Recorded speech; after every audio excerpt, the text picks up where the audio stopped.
बिस्मिल्लाहिर्रहमानिर्रहीम। 9 क्लास, अस्सलाम वालेकुम। उम्मीद है आप सब बच्चे खैरियत से होंगे और उन तमाम हिफाजती तदबीर पर अमल कर रहे होंगे जो इस मूसी मार्च जिसे कोरोना कहा जाता है उससे बचाव के लिए ज़रूरी है।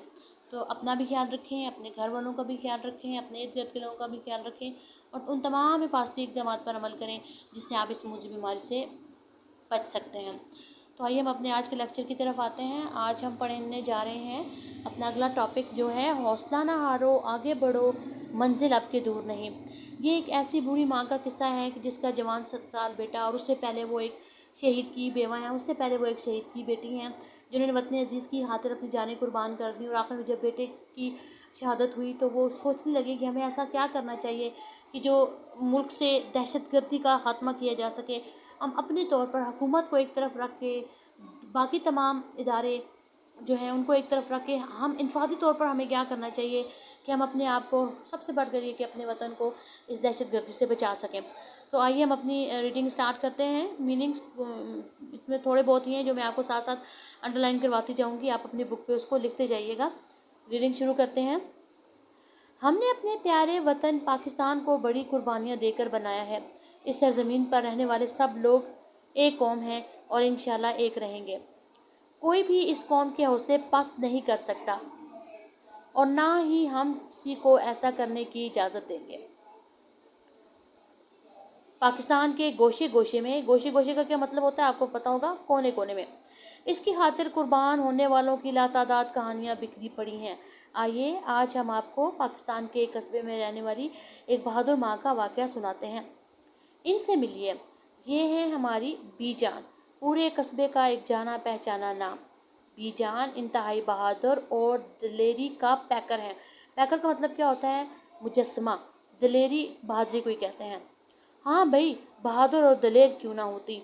वो एक शहीद की बेटी, शहीद की बीवी और शहीद की माँ है जिनके प्यारों ने अपने वतन अजीज़ पाकिस्तान की हिफाजत करते हुए अपनी जाने आफरीन के सपोर्ट कर दी। जाने आफरीन के सपोर्ट कर देने का मतलब क्या होता है? अपनी जान को कुर्बान कर देना। भी जान हमेशा पुरअज़्म रहती। वो बड़ी जुर्रत और हौसलामंदी से हर किसी के मसले का हल ढूंढ लेती।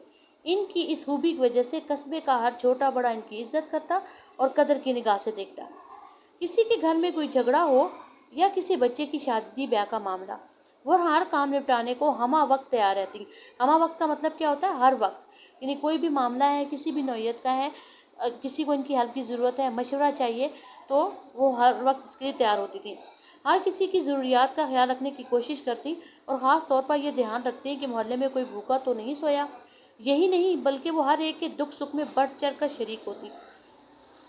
एक दिन वो अपने कमरे में आरामदेह कुर्सी में बैठी किसी काम में मसरूफ़ थी कि अचानक टेलीविज़न पर आने वाली एक खबर से परेशान हो गई। ये एक ऐसा वाक़या था कि किसी ने रूए ज़मीन पर ऐसा दर्दनाक वाक़या ना देखा होगा। रूए ज़मीन का मतलब क्या होता है?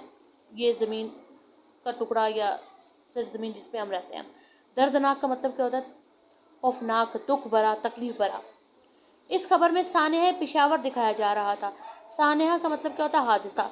आपको याद होगा 16 दिसंबर का हादसा जो हुआ, जिसमें कितनी मासूम जानों को बुरी तरह से मिटा दिया गया। अल्लाह ताला ऐसे लोगों को उनके अंजाम तक ज़रूर पहुंचाएगा इंशाल्लाह। इस खबर में सानिया पेशावर दिखाया जा रहा था जिसमें दहशतगर्दों ने 150 के लगभग मासूम बच्चों, साथी और गार्ड्स को शहीद कर दिया था।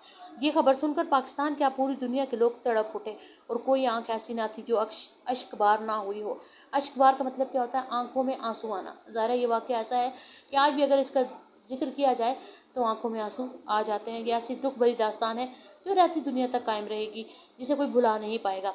तो अश्कबार का मतलब क्या हुआ? आंखों में आंसू आ जाना। इस खबर में शहीद होने वाले बच्चों की तस्वीरें देखकर बीजान के तमाम दुख फिर से ताज़ा हो गए और शहीद होने वाले बच्चों में इन्हें अपना बच्चा अहमद नजर आ रहा था। इन्हें आज भी वो दिन याद था कि कैसे उन्होंने अपने छोटे से बच्चे को दिन रात की मुशक्क़तें झेल कर पाला था, महज इस ख्वाब को आंखों में लिए कि एक दिन वो भी अपने माँ बाप और नाना अबू की तरह फौज में जाएगा और मुल्क अजीज़ की खिदमत करेगा।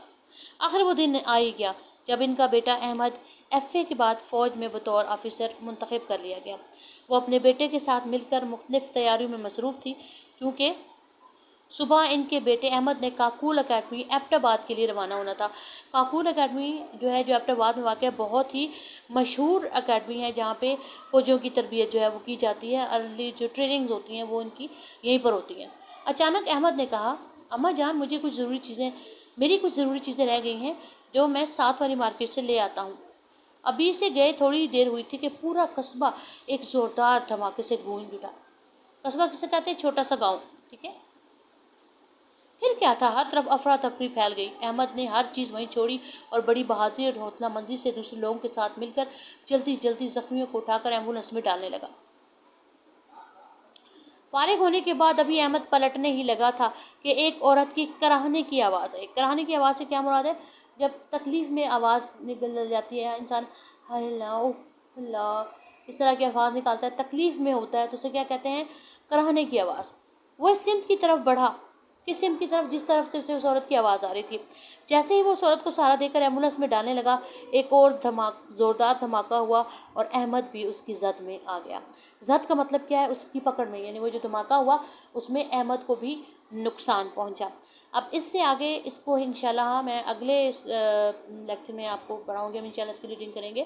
تو تب تک آپ کا کام کیا ہے کہ آپ نے اپنا ٹائٹل پیج بنانا ہے جس کے اوپر آپ صرف سبق کا نام لکھیں گے، ٹھیک ہے، اور نیکسٹ پیج پہ آپ اس کے جو کچھ تھوڑے بہت الفاظ مانی آپ کو میں نے یہاں پہ کروائے ہیں، آپ نے وہ اتار لینے، اور آگے ساتھ ساتھ جو میں پڑھتی جاؤں گی آپ کو میننگ بتاتی جاؤں گی، آپ نے وہ ساتھ ساتھ اتار لینے تاکہ آپ کا کام ساتھ ساتھ مکمل ہوتا جائے۔ ٹھیک ہے جی، اپنا خیال رکھیے، اللہ حافظ۔